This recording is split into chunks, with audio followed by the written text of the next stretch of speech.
Bienvenue dans notre émission Conseil d'experts pour laquelle j'ai le plaisir d'accueillir Arnaud Quézac. Arnaud Quézac, bonjour. Bonjour. Arnaud, vous avez choisi de nous parler de transmission d'entreprise. Quel conseil vous souhaitez donner aux dirigeants d'entreprise? Je dirais le conseil que j'ai envie de donner à tout dirigeant qui envisage de céder son entreprise, c'est de se poser la question du pourquoi faire après. Parce que c'est vraiment un cap qui est difficile à passer.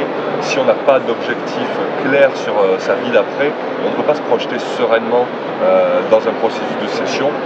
La technique, les solutions juridiques, fiscales, on les a. On est des professionnels, je dis toujours, c'est pas compliqué, c'est juste à mettre en musique. Mais par contre, la vie, la psychologie des dirigeants, c'est quelque chose qui est beaucoup plus compliqué. Donc il y a tout un processus de réflexion à avoir à ce niveau-là. Pourquoi c'est si important dans le cas d'achat d'entreprise? Mais bien souvent, le problème, c'est qu'on est sous le sceau de l'obligation de vendre, parce qu'on se dit, à mon âge, maintenant, j'ai plus les solutions, mais on n'a pas une réelle volonté. Et quand on n'a pas de réelle volonté, on ne mettra pas en œuvre tous les éléments nécessaires, on aura même des blocages. Moi, ça m'arrive d'accompagner les dirigeants pendant 1 an, 2 ans, on a beau faire des études, rencontrer des acquéreurs qui sont intéressés, il y aura toujours un petit quelque chose qui va faire qu'on ne va pas aller jusqu'au bout. Et ça, bien souvent, ce petit quelque chose, c'est le dirigeant qui en fait cherche absolument la petite bête pour ne pas vendre, pour rester, parce qu'il a consacré toute sa vie à son entreprise, et sa vie, c'est sa boîte. Il n'est pas prêt à lâcher. Il n'est pas prêt à lâcher. Alors, en quoi l'expert comptable peut l'aider? Parce qu'on n'attend pas forcément l'expert comptable sur un accompagnement qui est quasi psychologique. Ben oui, mais finalement, c'est une grosse partie de notre travail, puisque on n'a pas de formation de psychologue à la base, mais on est le seul conseiller du dirigeant permanent. On est à ses côtés pendant des années, dans les bons, dans les mauvais moments.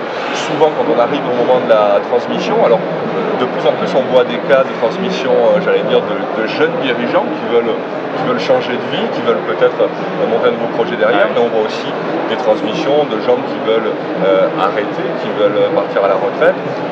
Et s'ils ne peuvent pas faire appel à un expert comptable auprès duquel ils prennent différents conseils et différents soutiens depuis des années, auprès de qui ils vont pouvoir le faire? Et nous, on a cette force, cette qualité de relation auprès de lui, cette confiance aussi, qui va nous permettre de l'orienter. Après, le conseil, parfois, c'est pas toujours apporter une solution, c'est parfois se faire poser simplement les bonnes questions. Et vous allez jusqu'à parfois imaginer avec lui ce qu'il pourrait faire à la retraite?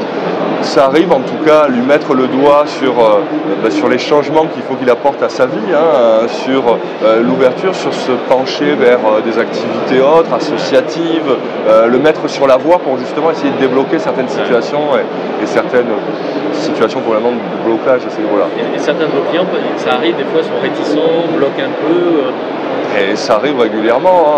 Moi, j'en accompagne certains. Et vraiment, j'ai des gens, on le voit surtout sur la génération, on va dire, des papy-boomers, des gens qui auront eu que le travail dans leur vie, qui ont consacré toute leur énergie, toute leur force à leur entreprise, qui prennent jamais de vacances, qui, quand on leur dit mais vous n'avez pas envie de voyager avec votre femme quand même, vous avez finalement laissé toute sa vie, cette pauvre dame, vous attendre à la maison.